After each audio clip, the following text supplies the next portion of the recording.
오늘 아침 일라디오.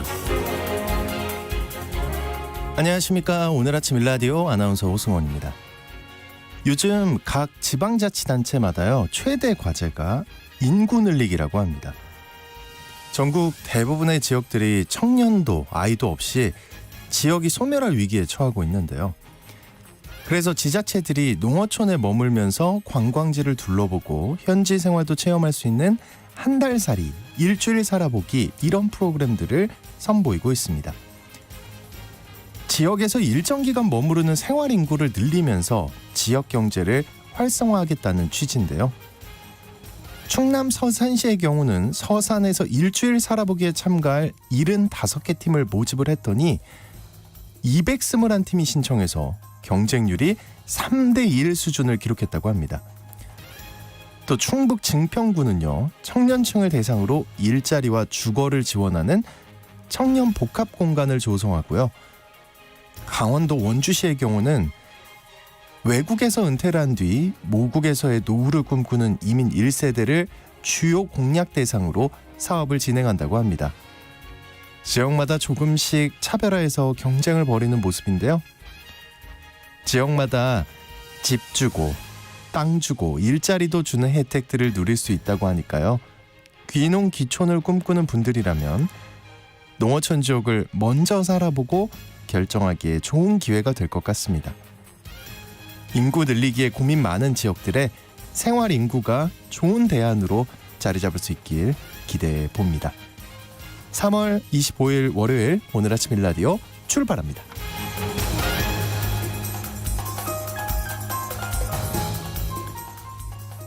네, 출석 인사해 주신 분들 모두 반갑고요. 오늘 아침 일라디오 이 시간은 물론 KBS 일라디오의 모든 프로그램은 유튜브 KBS 일라디오 공식 채널이나 모바일 콩 어플리케이션을 통해 실시간으로 함께 하실 수 있습니다. 매주 월요일입니다. 이번 주 농작업 정보 시간 준비되어 있고요. 건강의료 처방전 시간에는 최근 치사율 30%가 운운되는 일본의 STSS 감염병에 대해 살펴보겠습니다.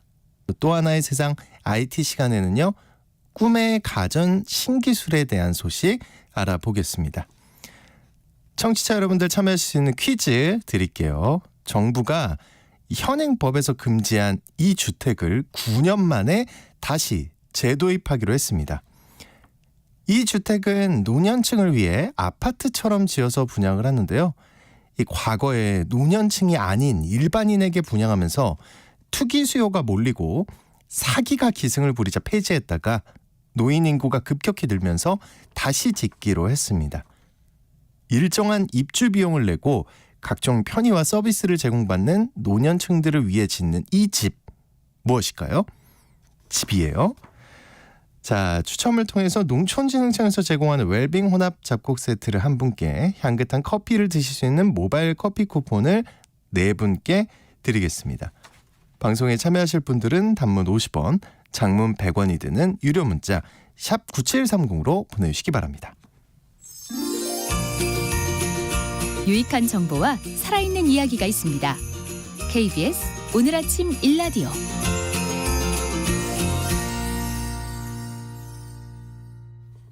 한 주간 농가에서 알아둬야 할 주요 농작업 정보를 전하는 시간입니다. 정보통신 기술이 발전하면서 이걸 활용한 지능형 농장인 스마트팜 기술이 널리 보급되고 있습니다. 농촌진흥청에선 업체마다 다른 스마트팜 장비와 재배, 운영 기술을 하나로 통합해 보급할 수 있는 차세대 온실 종합관리 플랫폼 아라온실을 개발했다고 하는데요. 농촌진흥청 대변인실의 정병진 농촌지도관님과 이 얘기 살펴보겠습니다. 안녕하십니까? 네, 안녕하세요. 네, 현재 우리나라에 보급되고 있는 스마트팜 기술은 어느 정도 수준인가요? 네, 우리나라에 보급되어 있는 스마트팜의 84%가 1세대 수준에 머물고 있는 상황인데요. 따라서 우리나라 스마트팜은 개별 제어기와 개별 프로그램을 사용하고 있어서 호환성이 매우 낮습니다. 그래서 통합관리와 유지보수가 힘들고 새로운 프로그램의 보급도 쉽지 않은 상황이라고 할 수 있습니다. 그러면 새로운 기술은 어떻게 좀 개선이 되는 건가요? 네, 장비 간 호환성 문제를 해결하기 위해서 기존 유선 방식의 데이터 통신을 유무선 방식으로 확장을 하고 표준 데이터 코드와 사물 인터넷 표준 통신 규칙을 활용해서 스마트팜 장비 통합 관리 기술 지침을 만들었습니다. 그리고 빅데이터, 인공지능 등 다양한 기술을 접목한 응용 서비스를 하나의 앱으로 구현할 수 있도록 앱 실행 프로그램과 이를 설치 갱신할 수 있는 농업용 앱 스토어도 개발을 했습니다. 이렇게 바뀌면 어떤 장점이 있는 건가요?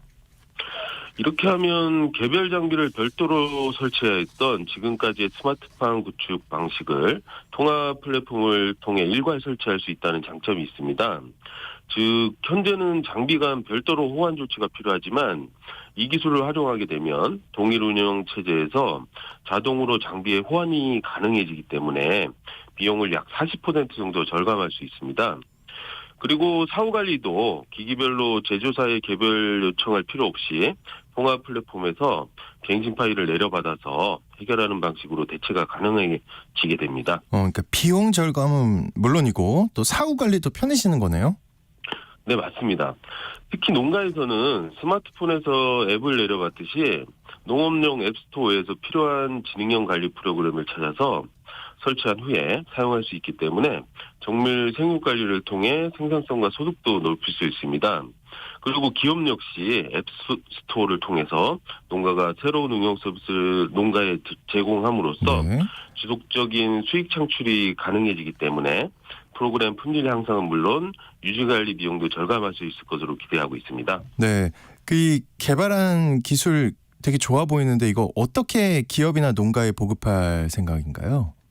네, 농촌진흥청에서는 관련 기업들이 플랫폼을 활용해 상용 제품을 연구할 수 있도록 소스 코드와 개발 문서를 오픈 소스로 제공하고 기술 지원에 나서고 있습니다. 현재 10개 기업에서 상용화 제품을 개발을 추진 중이고요. 이들이 개발한 기술은 신기술 시범 사업을 통해서 농가에 보급해 나갈 계획입니다. 네, 아라운실 플랫폼을 통해서 한국형 스마트팜 기술 널리 보급할 수 있길 기대해 보겠습니다. 그 지난 주말부터 기온이 정말 많이 올라서 이제는 정말 봄 분위기가 다시 살아나고 있습니다. 이번 주 농업 기상 정보 어떤가요? 네, 이번 주는 오늘 오후부터 내일까지 전국적으로 비가 오겠고 목요일에도 비가 예보되어 있습니다. 네. 기온은 아침이 2도에서 11도, 낮 기온은 12도에서 22도로 평년과 비슷하거나 조금 높겠습니다. 네, 좀 봄비와 함께 미세먼지, 황사 깨끗하게 좀 씻겨 내려갔으면 좋겠는데요. 이번 주 농가에서 실천해야 할 주요 농작업 정보 알아보겠습니다. 먼저 벼농사인데요. 어떤 준비해야 될까요?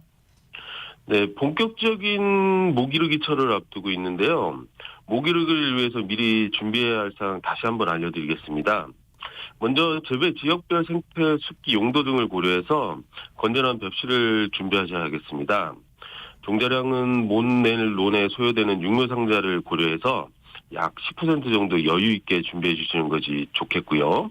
그리고 모기르기에 필요한 모판 흙, 육묘 상자, 소독 약재 등 자재도 확인하시고 준비해 주셔야겠습니다.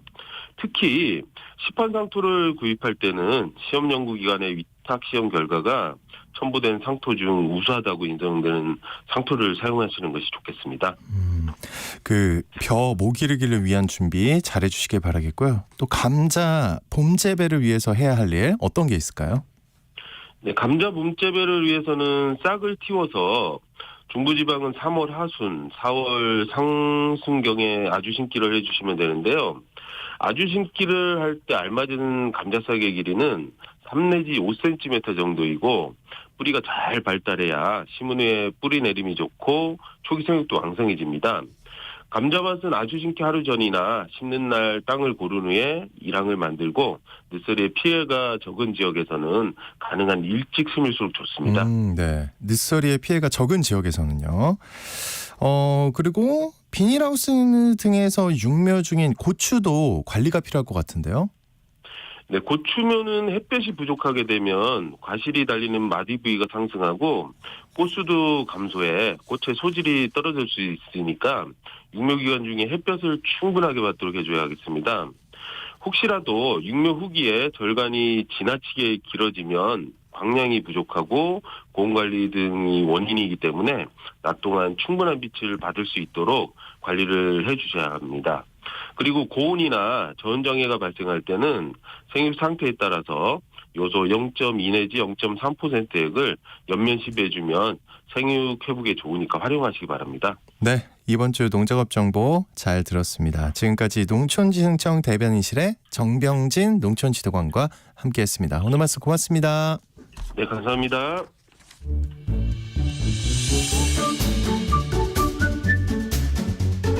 아침을 여는 기분 좋은 습관. KBS 오늘 아침 1라디오.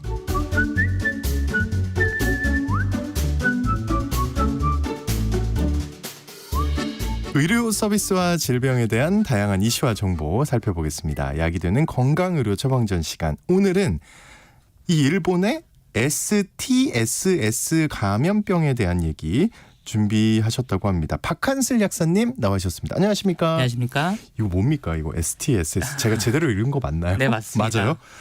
이게 근데 치사율이 30%가 넘는다고. 그래서 일본 여행 가시는 분들 요즘 굉장히 많은데 조심해야 된다고. 이게 어떤 상황? 일단 어떤 상황인가요? 이게? 네. 이게 오늘 이런 주제를 준비한 게 주변 친구들 중에서도 걱정하는 사람이 되게 많더라고요. 특히나 이제 유튜브나 아니면 그런 틱톡 같은 이런 플랫폼에서도 관련 정보가 굉장히 많이 나오면서 좀 불안을 많이 하시는데 네. 간단하게 이제 이런 소식을 처음 접하신 분도 계실 테니 소개를 드리면요. 이제 이웃 나라인 일본에 굉장히 치사율이 높은 질병이 유행 중이다. 이런 보도가 나오면서 국민들이 굉장히 우려를 갖고 계시는 상황이라고 할 수가 있겠습니다. 네. 근데 이제 질병 이름이 너무 생소하니까 더 그러실 것 같은데 네. 이제 아까 STSS 영어로 네. 하면 하는데 이걸 한글로 해도 좀 굉장히 어렵게 느껴지거든요. 연쇄상구균, 예. 독성 쇼크 증후군. 연쇄상구균 네. 아유 웃으면 안 돼. 네, 독성 쇼크 증후군. 쇼크 증후군. 좀 무서운데요. 네, 예. 그래서 이거를 이제 줄이면 STSS라고 하는데 둘 다 어려우니까 좀 이따 제가 설명을 드리면 좋을 것 예. 같고요. 어쨌거나 이제 이게 지금 일본에서 유행을 하고 있다는데 문제가 된 거는 이제 치사율이 30%가 넘는다. 이러면 굉장히 좀 위험해 보이잖아요. 당연히 난리가 났죠. 이웃 나라에서 그러고 있다니까. 근데 사실 또 우리가 이웃 나라에서 질병이 옮아오는 게 2020년에도 한번 있었지 않습니까? 그렇죠. 네, 예. 그래서 그거를 지금 작년 재작년까지만 해도 정말 고생을 했던 코로나 사태가 그런 거니까 혹시나 이게 또 제2의 코로나 이런 거 아니냐 이러면서 올라오는 거 아니냐 이런 우려들을 하시는 거거든요. 그럼 코로나는 네. 치사율이 이 정도는 아니지 않았나요? 네, 그렇죠. 근데 이건 너무 높아 보이는데요, 일단은. 네. 그래서 이제 결론부터 말씀을 드리면 네. 사실은 그렇게 염려할 수준은 아니고요. 그래요? 네. 네. 두 번째로 우리나라로 넘어와서 유행할 가능성도 매우 낮다. 그렇지만 이게 생소한 질병이고 치사율이 30% 넘는다면 당연히 걱정스러운 마음이 들 수밖에 그럼요. 없잖아요. 예. 네, 그래서 이거 어떤 질병인지 그리고 어떻게 치료하면 되는지를 좀 항생제 얘기랑 같이 해서 드리면 좋을 것 같아서 준비를 해봤습니다. 네, 혹시 또 괜찮다고 했다가 약사님 나중에 네. 그 여러 군데 박제되는 경우가 있습니다. 질병관리청의 보도 자료를 바탕으로 다행입니다. 또 예, 저만 예. 그냥 할 수 없으니. 네. 그렇죠. 다행입니다. 네. 근데 일단은 저 같은 일반 사람 입장에선 그래요. 치사율이 30%라는데 어떻게 위험하지 않을 수가 있을까요? 맞죠. 저는 외려 그게 궁금하거든요. 네, 이제 그래서 이제 필요한 게 이름부터 조금 풀어서 설명을 드리는 거예요. 이제 어렵지만 다시 한번 말씀을 드릴게요. 연쇄상구균, 네. 독성 쇼크 증후군. 오. 네, 그런데 이게 좀 이렇게 이해하면 쉬울 것 같아요. 우리가 국밥도 네. 재료 따라서 돼지국밥, 소머리국밥 이렇게 그렇죠. 있잖아요. 예. 그래서 이것도 사실은 질병 앞에 붙은 거는 이제 병을 일으키는 균 이름이고요. 질병 이름이 이제 독성 쇼크 증후군이라는 게 우리가 다루는 질병이라고 할 수가 있습니다. 그런데 그러면 이게 무슨 균이 일으키는 독성 쇼크 증후군이다라는 네. 건데 그럼 이 독성 쇼크 증후군은 뭐냐? 이것도 처음 들어본다. 네. 당연하시겠죠. 근데 예. 이게 그나마 좀 여성분들은 친숙한 질병일 수가 있습니다. 왜 그러냐면요. 이제 생리대 중에 보통은 이제 팬티 안에 붙이는 제품들이 많이 쓰시는데 이제 질내에 삽입하는 형태의 탐폰이라고 네. 하죠. 그런 생리대들을 쓰시는 분들이 이거 너무 오래 안 갈고 있으면 정말 위험하다. 뭐 이런 얘기 한 번쯤 그래요? 들어보셨어요. 네. 여성분들은 이제 예. 저희는 쓸 일이 없으니까 잘 예. 모르지만 그게 왜 그러냐면요. 그 생리대를 질 속에 삽입을 하면은 그 안에서 세균이 번식할 위험이 있습니다.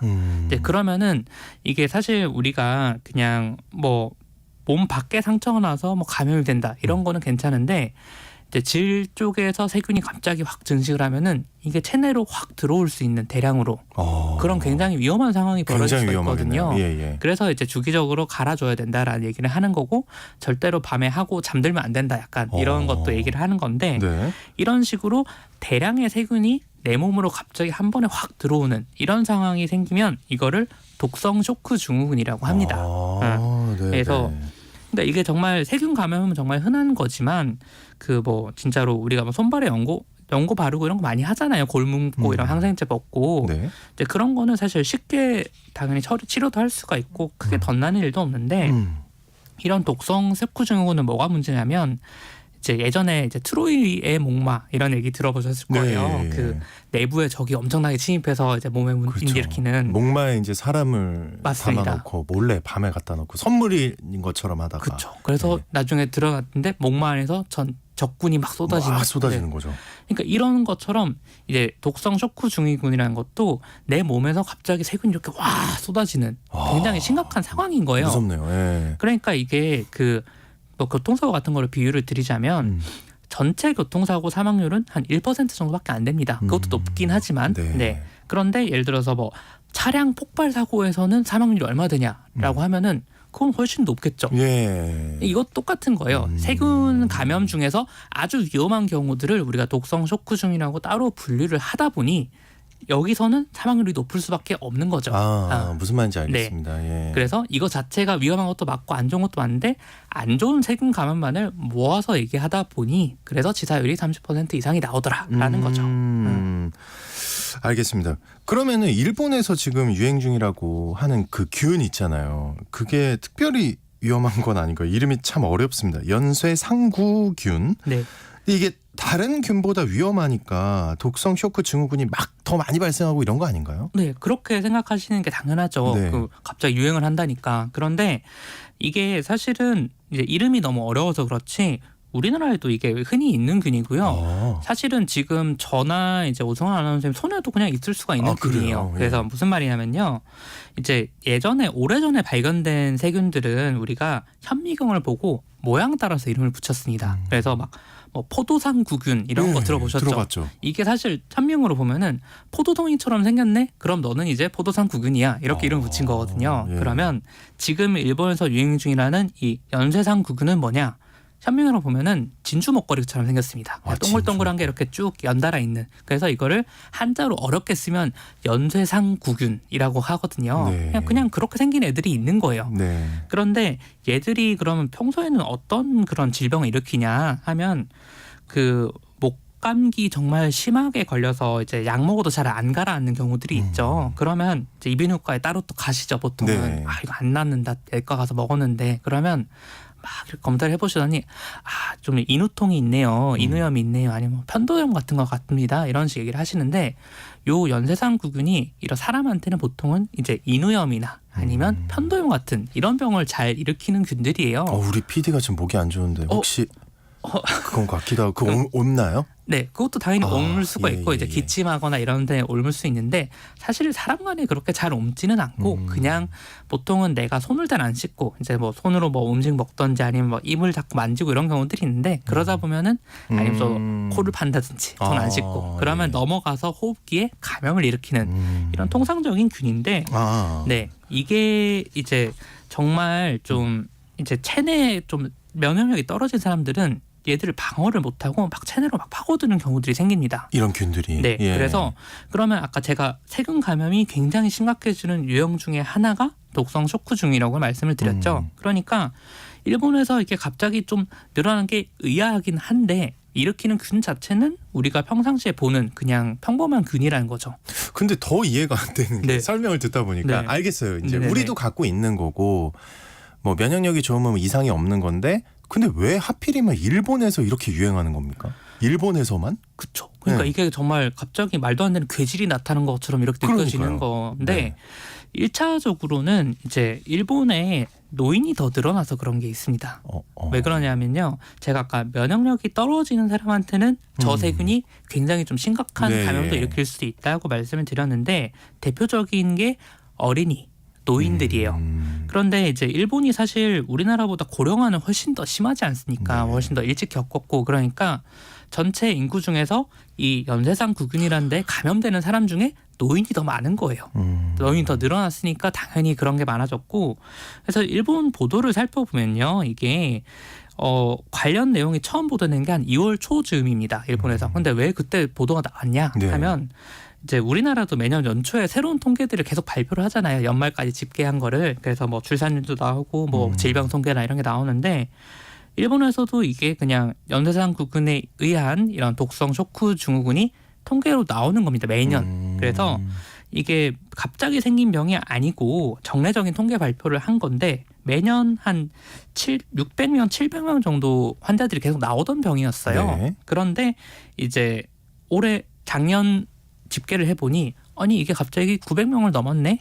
네. 근데 2019년에도 900명이 넘었었습니다. 아하. 그러니까 한번 올라갔다가 떨어졌다가 내려갔다가. 다시 오르니까 갑자기 또 늘었네요라고 이제 통계 발표를 한 건데 일본에서도 그냥 약간 단신 보도 같이 나왔어요. 그런데 이게 영국 가디언지에서 처음 보도가 됐는데 갑자기 이제 매년 600, 700명 나오는 게 900명 나왔다 작년에는. 그리고 올해는 더 늘었다. 일본에 미스테리어스한 디지스가 생기고 있다. 그러니까 예. 원인 불명의 질병이 생기고 있다. 이렇게 보도가 나니까 이게 외국에서 보면 좀 의아하잖아요. 그렇죠. 좀 심각해 보이고 더. 그런데 이걸 다시 외신을 보고 우리나라에서 번역이 돼서 들어오다 보니 야 이럴 수가 이웃나라 일본에 이런 질병이 큰일 났대. 네. 네. 이렇게 한 달 정도 시차가 엄청 생긴 늘고 있대. 거죠. 네. 그래서 이제 일본 내에서는 오히려 이런 상황을 잘 모를 수도 있어요. 우리나라에서 이렇게까지 한다고? 아하. 왜냐하면 자기들 나라에 계속 있던 병이긴 하니까.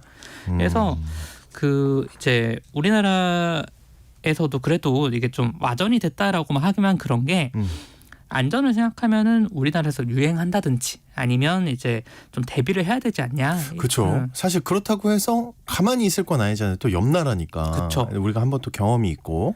네. 그래서 이제 질병관리청에서도 이제 관련 보도가 나오고 문의가 계속 들어오니까 바로 설명 자료를 좀 배포를 해주셨습니다. 가이드라인 같은 걸 배포를 해주셨는데, 다행이네요. 예. 그래서 올해 이게 더 늘어나는 건 맞다. 작년에 한 900명 정도 나왔는데 올해는 이상하게 한 2월 정도까지 했는데 400명이 나왔다고 해요. 그러면은 이제 그냥 단순 계산으로 하면은 올해는 한 1000명을 넘을 수가 늘어나긴 있겠죠. 하는 거네요. 예, 예. 그러니까 좀 많이 늘긴 했고 이렇게까지 늘어나는 원인은 아직 잘 모르는 게 맞다. 뭐 그렇긴 한데 우리나라도 이제 이 세균으로 인해 감염이 되는 독성 쇼크 증후군까지는 안 갔지만 요것 때문에 생기는 병이 성홍열이라는 또 병이 따로 있습니다. 성홍열이요? 네, 그런 병이 처음 있는데 들어봤는데. 예. 네, 그렇게 막 흔한 건 아닌데 그것도 우리나라도 한 800명 정도까지 계속 발생을 하고 있었다고 해요. 이제 거기서 더 악화되면 독성 쇼크 증후군이 되는 건데 그거는 여태까지 우리나라 역사상 한 2명, 3명 정도 보고가 된 것 같다.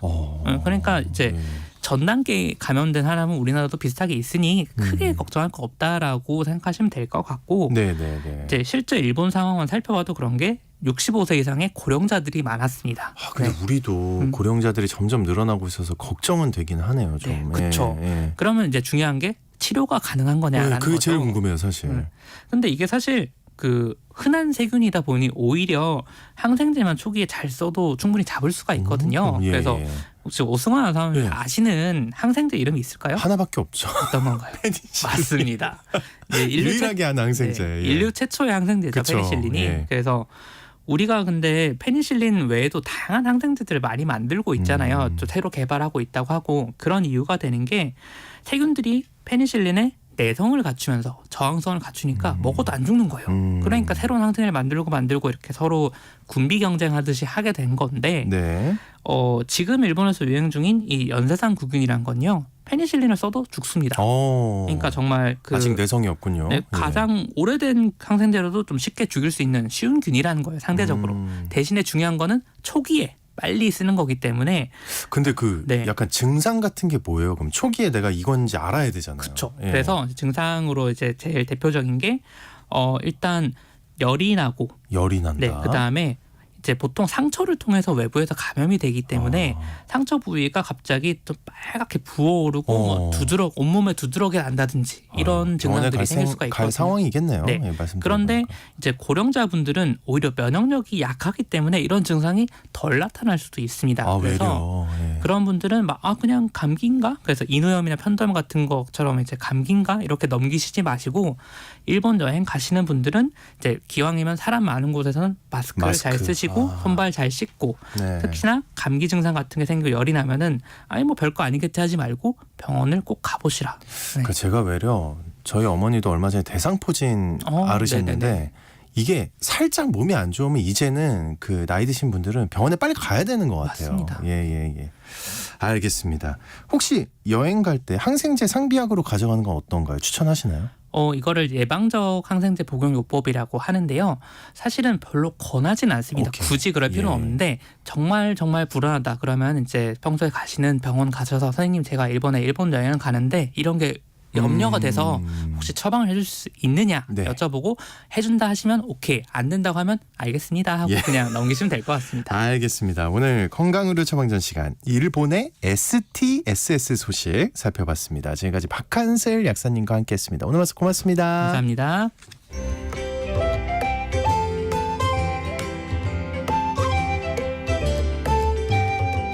상쾌한 하루의 시작. KBS 오늘 아침 일라디오. 우리가 반드시 알아야 할 또 하나의 세상 IT 시간입니다. 오늘은 뭔가 신기술이라고는 하는데 네네. 꿈의 가전이에요? 맞습니다. 맞아요? 네, 신기술 전쟁에 대한 얘기 한번 들어보겠습니다. 히든브레인 연구소의 송태민 소장님 나와주셨습니다. 안녕하십니까? 네, 안녕하세요. 어떤 그러니까 누가 경쟁하고 있는 거예요? 네, 일단 오늘은 국내 기업들의 이제 가전제품. 가전제품. 네, 근데 가전제품 하면 딱 생각나는 회사들이 딱 있잖아요. 그렇죠. 삼성, LG. 맞습니다. 네. 이제 이건 빅2라고 하죠. 그래서 이제 삼성과 LG의 이제 오늘 이제 가전제품들에 대해서 한번 비교를 해보려고 합니다. 네네. 근데 이번에 삼성과 LG라고 하는데 굉장히 멋있는 말을 하네요. 꿈의 가전. 네네. 꿈의 가전까지 갈 얘기인가요? 어떤 거길래 그러죠? 네, 우선 이제 첫 번째 얘기부터 한번 TV부터 한번 해보도록 하겠습니다. 네. 자, TV. TV는 크면 클수록 그다음에 화질은 좋을수록 훨씬 더 좋겠죠. 네. 그래서 이제 삼성하고 LG가 최근에 이제 TV가 새로 나온다라고 발표를 했어요. 그래서 이제 어떤 기술력이 있는지 과거에는 한동안 이제 이런 기술력이 있어, 이런 TV가 있어라는 얘기가 그닥 없었어요. 그냥 크기 아니에요. 크기. 그죠. 이때까지 점점 항상 커지고 있다. 네. 네. 지금도 100인치가 넘고 막 이렇게 또 하는데 물론 그런 TV를 갖고 싶지만 사실 TV가 크더라도 방송의 화질이 낮다면은 또 막 깨지게 보이겠죠. 안 좋게 그러면 안 보이겠죠. 되죠. 예. 네, 그렇다 보니까 여기도 AI가 들어가요. 예? 인공지능이 들어가서 화질이랑 AI가 무슨 상관입니까? 화질을 높여줍니다. 업스케일링이라고 하는데 이 업스케일링이 기존에 이제 방송에서 우리가 보는 게 보통 최고 화질이 4K 예. 정도가 돼요. 근데 TV는 현재 8K도 나왔고요. 10K도 나오고 점점 이제 높아집니다. 왜냐하면 TV가 크니까. K는 계속 올라가요. 네네. 근데 이제 방송국에서 쏘는 영상들은 아무래도 이제 한계가 있잖아요. 그럼요. 예. 그래서 이거를 AI로 올려주는 거예요. 그래요. 기존에는 영상 사이즈를 늘리면은 당연히 깨질 수밖에 없는데 이거를 AI가 한마디로 그냥 키워준다라고 보는 거고 해당 기능들은 당연히 삼성하고 LG 둘 다 이번에 들어가게 되면서 기존 대비 훨씬 더 강력해졌다라고도 얘기를 할 수 있고요. 사운드도 좋아졌다고 하는데 네. 그런 것보다 일단 가격도 궁금하잖아요. 가격이 근데 막 상상을 초월하는 거 아닙니까? 맞아요. 지금 삼성하고 LG 둘 다 가격대가 대략 억대예요, 설마? 억대까지는 아니에요. 예. 네, 1,000만 원대이긴 해요. 1,000만 원대? 네. 근데 업스케일링을 해주고 인치는 어느 정도인데? 예를 들어서 삼성 같은 경우는 85인치가 1,590만 원 정도고요. 상상도 안 됩니다. 네, 그다음에 85 LG에서는 정도면. 97인치가 예. 4,290만 원입니다. 한 중동의 부자들 정도 돼야. 네, 그런 일반인이 살 수는 없겠지만은 네. 그만큼 어쨌든 기술력이 좋아졌다라는 거를 이제 알 수는 있습니다. 야, 근데 거기에 이제 예전과 다르게 네. 인공지능이 들어갔다. 네. 신기합니다. 혹시 TV 말고 또 다른 게 있나요? 네, 이번에는 세탁기. 세탁기. 네, 세탁기 얘기를 해볼게요. 네. 일단 세탁기랑 건조기가 별도로 지금 설치를 하고 쓰고 있잖아요. 네. 근데 이게 이제 하나로 합쳐졌어요. 사실 예전에도 원래는 세탁기 안에 건조기 기능이 있었죠. 근데 이게 두 개 함께 있는 게 그닥 좋지 못했기 때문에 세탁기가 별도로 나오고 건조기가 별도로 나와서 따로따로 쓰고 있었어요. 처음엔 같이 나왔다가 네. 다시 이게- 따로 나왔어요? 네네. 아. 원래는 예전부터 원래 같이 나왔어요. 그래서 세탁기 안에 건조기 기능이 있었는데 네. 그닥 성능이 좋지 못했어요.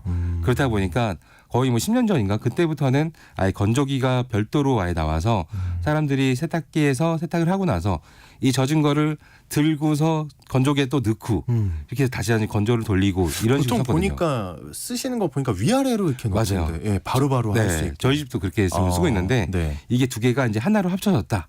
다시요? 네. 네. 하나로 합쳐졌는데 이거를 오늘 얘기하는 거는 그만큼 기능이 당연히 좋아졌기 때문에 훨씬 더 한마디로 사람들한테는 편리하다는 거죠. 기존에는 뭐 버튼을 눌러서 건조 기능까지 했는데 지금은 세탁물을 넣으면은 세탁물의 양을 알아서 AI가 판단하고요. 재질이 어떤 건지 판단해서 세탁을 하고 그다음에 끝나면 자동으로 건조까지 해준다. 라는 부분인데 건조도 보면은 예전에는 그냥 열풍 뜨거운 바람 넣어가지고서 말렸어요. 근데 지금은 또 이제 또 기술력이 좋아지다 보니까 여기서 끝난 게 아니라 예를 들어서 제습기가 안에 있다라고 생각하는 게 더 편할 것 같아요. 한마디로 이 건조기 안에는 뜨거운 열로 말리는 게 아니라 그거 기능도 있지만은 제습 한마디로 이 빨래에 묻어 있는 물을 흡수시키는 거죠. 물을. 이야. 네. 그렇다 보니까 이제 이 옷감에 대한 손상도 덜하고. 그렇죠. 막 열풍으로만 하다 보면 줄어들고 옷이 맞아요. 막 그러잖아요. 근데 이제 그런 것들이 이제 많이 없어진다라고 이야. 보면 될 것 같고요. 네. 근데 이렇게 됐을 때 또 역시 금액 궁금하죠.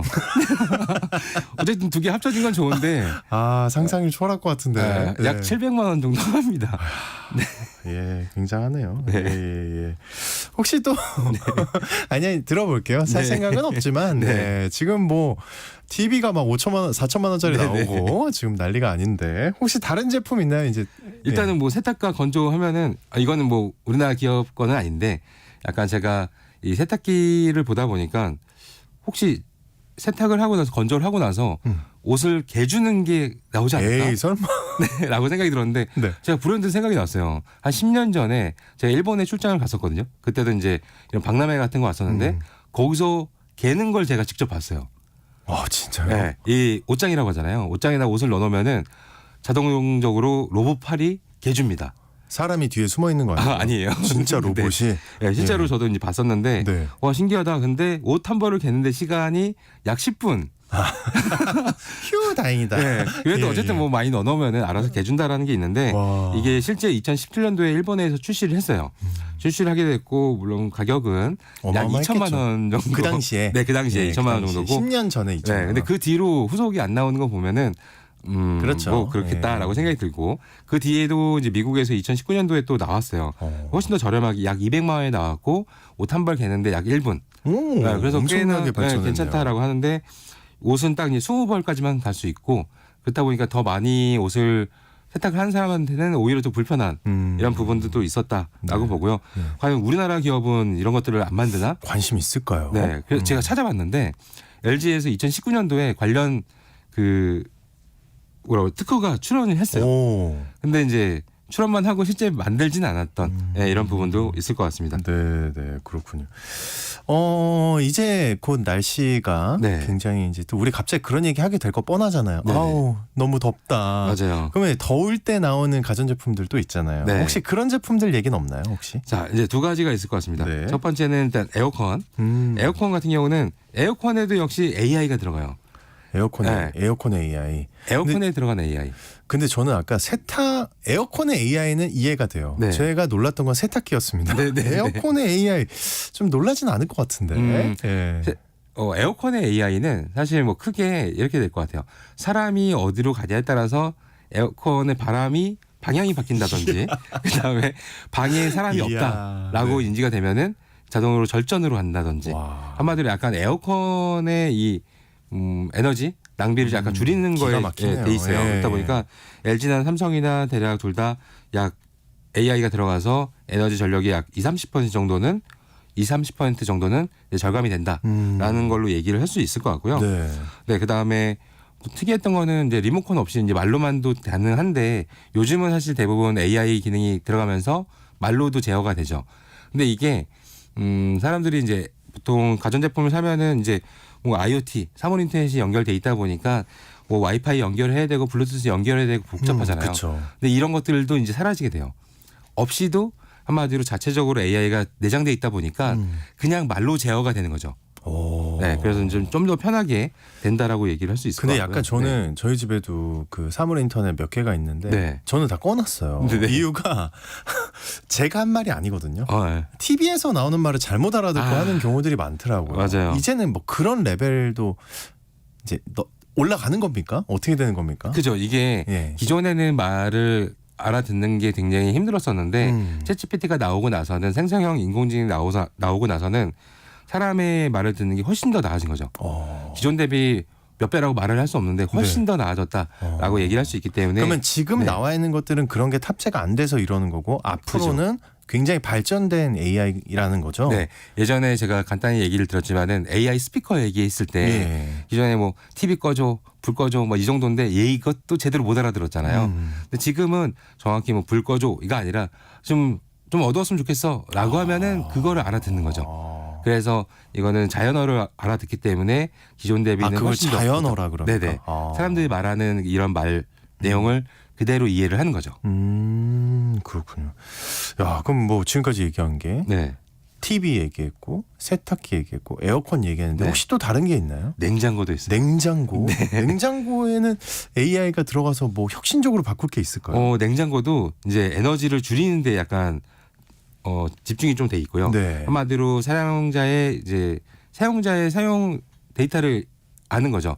뭐 예를 들어 저 같은 경우는 새벽에 야식을 원래 많이 먹었던 사람이다 보니까 여기 주인은 야식을 항상 새벽 2시부터 3시에 뭔가 꺼내 먹어 네. 라고 하면은 그때는 절전 기능을 할 수가 없는 거죠.